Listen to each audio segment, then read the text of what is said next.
Question 2 है find the coordinates of the points of trisection. Trisection मतलब 3 equal sections of the line segment joining 4, -1 and -2, -3। एक line segment है जिसके and points हमें पता है। ये लाइन सेगमेंट ट्राइसेक्टेड है मतलब 3 इक्वल पार्ट्स में डिवाइडेड है।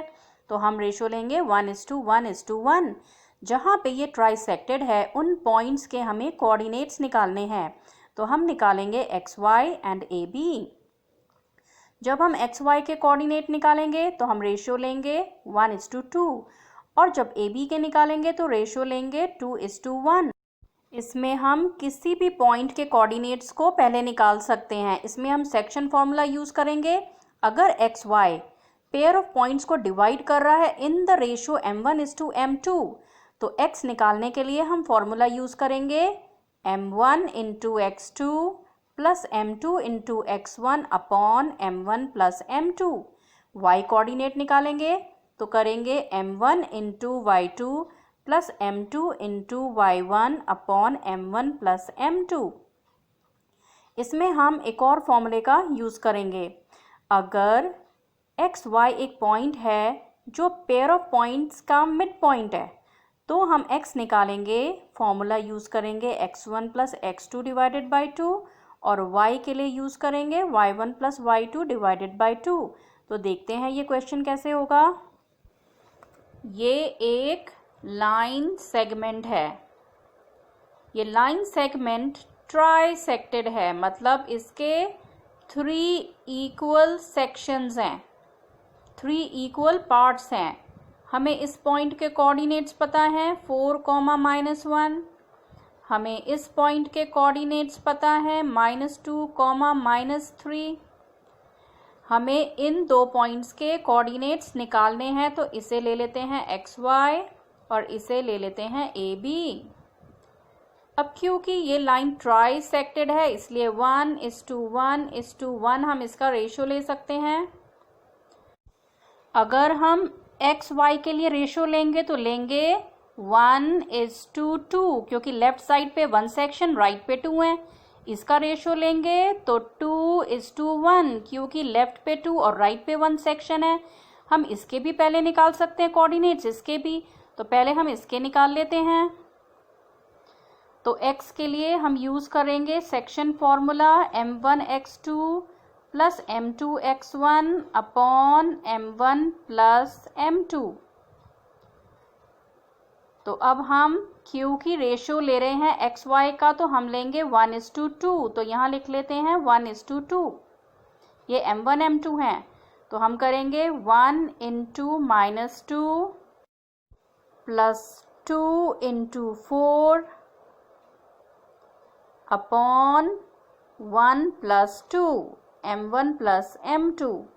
इसे सॉल्व करते हैं तो ये आ जाएगा -2 प्लस 8 अपॉन 3। इसे सॉल्व करके आ जाएगा 6/3। कैंसिल करेंगे तो आ गया 2। X का कोऑर्डिनेट निकल गया 2। अब हम निकालते हैं Y का।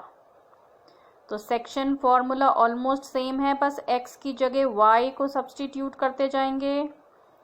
तो हमारा हो जाएगा Y = M1Y2 plus M2Y1 upon M1 plus M2। अब हम वैल्यू सब्स्टिट्यूट करते हैं 1 × -3 plus 2 × -1 upon 1 plus 2 M1 plus M2।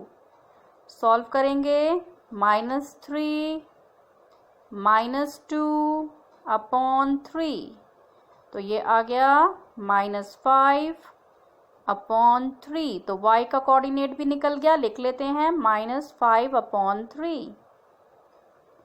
तो XY के कोऑर्डिनेट्स निकल गए। अब हम AB के निकालेंगे।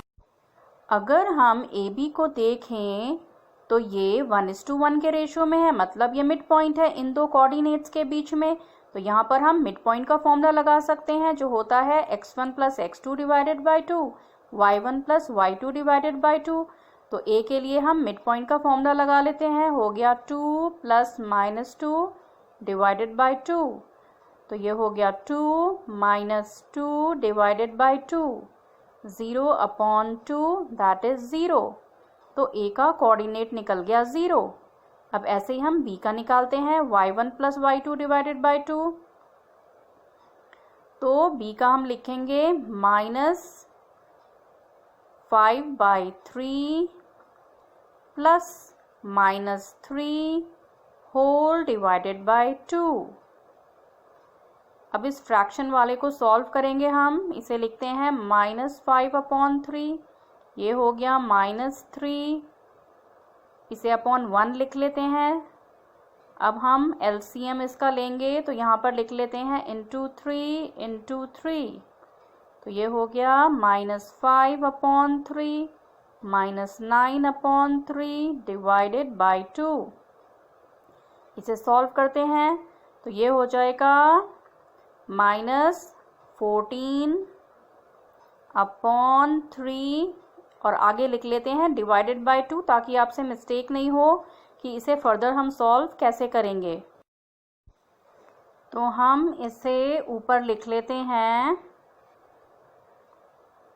-14/3 डिवाइडेड बाई 2, 2 के नीचे 1 लगा लेते हैं डिनोमिनेटर।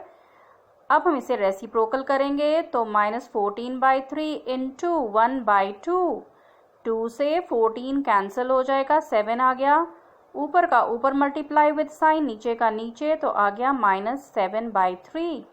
तो बी का कोऑर्डिनेट निकल गया -7/3।